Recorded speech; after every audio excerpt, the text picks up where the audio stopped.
और इसी खबर को लेकर के हमारे सहयोगी देवांश हमारे साथ मौजूद है। देवांश, सर्वे रिपोर्ट तैयार करने के नगर निगम को 2 महीने का निर्देश दे दिए गए हैं।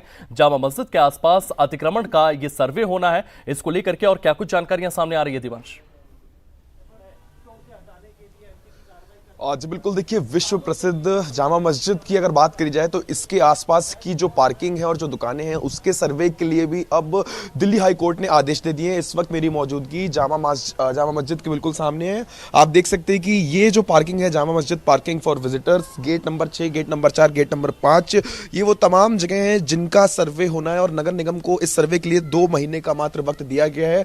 2 महीने में सर्वे रिपोर्ट जो है वो दायर करनी है और जितना भी अवैध निर्माण और अवैध अतिक्रमण हो रखा है उसको हटाने का भी आदेश दिल्ली हाई कोर्ट ने दे दिया है। आपको दिखाने का प्रयास करते हैं कि ये जो पूरी पार्किंग बनी है, एक जन याचिका, एक PIL दायर करी गई थी जिसमें कहा गया था, जिसमें ये रिक्वेस्ट करी गई थी कि ये जो पार्किंग है ये पूरी तरीके से इलीगल है, ये अवैध तरीके से पार्किंग बनाई गई है, अवैध निर्माण किया गया है। आप दुकानें आसपास अगर देख पा रहे होंगे तो ये जो दुकानें और ये जो पूरी पार्किंग है इसको अवैध बताते हुए एक PIL दायर करी थी जिसपे दिल्ली हाई कोर्ट का जो आदेश है वो आ चुका है। 2 महीने का वक्त नगर निगम को MCD को दिया गया है। 2 महीने में MCD को रिपोर्ट सर्वे लेने के बाद रिपोर्ट जो है वो फाइल करनी होगी और जितना भी अवैध निर्माण है, अवैध अतिक्रमण है, उसको हटाने के भी आदेश पूरी तरीके से दे दिए गए हैं। और जिस तरीके से अगर हम फैज़ इलाही मस्जिद की बात करें, तुर्कमान गेट पे जो हमने देखा था कि कुछ लोगों ने गलत इंफॉर्मेशन फैला के, भ्रम फैला के लोगों को फंसाने की और बरगलाने की कोशिश करी थी कि मस्जिद को नुकसान पहुंचाया जा रहा है। ऐसा कुछ भी नहीं है, मस्जिद को किसी भी तरीके का नुकसान नहीं पहुंचाया जा रहा है। मस्जिद का सर्वे नहीं हो रहा है। आसपास की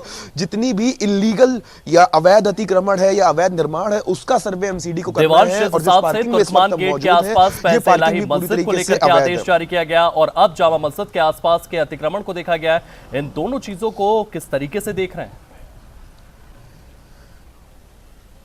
जी बिल्कुल, देखिए जिस तरीके से फैज़ इलाही मस्जिद की अगर हम बात करें, तुर्कमान गेट पर सबसे पहले MCD को आदेश दिया गया था, दिल्ली हाई कोर्ट की तरफ से आदेश दिया गया था कि जो भी अवैध निर्माण मस्जिद के आसपास का जो बारात घर है और डिस्पेंसरी है, मात्र ये जगहों को तोड़ने के आदेश दिए गए थे। और उस वक्त कुछ लोगों का समूह वहां पर इकट्ठा हुआ, 100 से 150 लोग इकट्ठा हुए और उन्होंने पुलिस पर पथराव करा, जिसके बाद 5 पुलिसकर्मी घायल हुए। हालांकि पुलिस ने मुंहतोड़ जवाब दिया और 10 लोगों को हिरासत में ले लिया। वहां पर सिचुएशन पूरी तरीके से अंडर कंट्रोल है। और अगर अभी हम जामा मस्जिद की बात करें तो जामा मस्जिद के आसपास का जितना भी अवैध निर्माण या अतिक्रमण है इसको भी हटाने का पूरी तरीके से आदेश दे दिया गया। अब अगर अवैध अतिक्रमण की बात करी जाए तो जिस तरीके से राष्ट्रीय राजधानी दिल्ली में भाजपा सरकार अवैध अतिक्रमण के खिलाफ काम कर रही है, जितना भी अवैध निर्माण हो चुका है उसको हटाने के खिलाफ यहां पर काम कर रही है, उसके मद्देनजर ये एक क्लीन स्वीप कहा जा रहा है कि जितनी भी सफाई यहां पर राजधानी दिल्ली की होनी है। अगर बात करें कि जिस तरीके से 27 साल के बाद भारतीय जनता पार्टी राजधानी दिल्ली में सत्ता में आई, उसके बाद गो ग्रीन और क्लीन दिल्ली की जो ड्राइव चलाई थी कि जिसके अंदर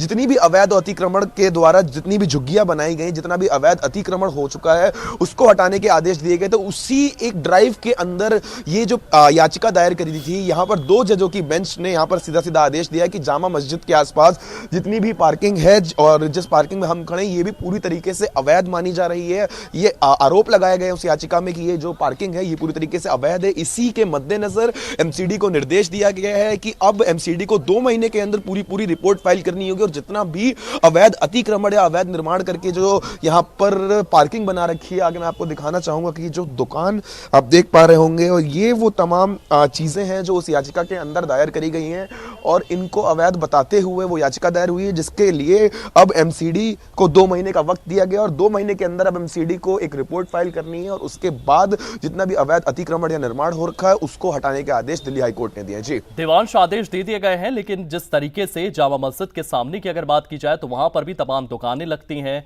और इसी के साथ साथ अगर बात की जाए तो मॉर्निंग मार्केट भी वहां पर लगता है। क्या ये तमाम चीजों को भी हटाया जाएगा वहां पर? ऐसे कुछ आदेश भी यहां पर जारी किए गए हैं क्योंकि सर्वे लगातार हो रहा है। इन चीजों को लेकर भी क्या बड़े आदेश सामने आ सकते हैं देवांश?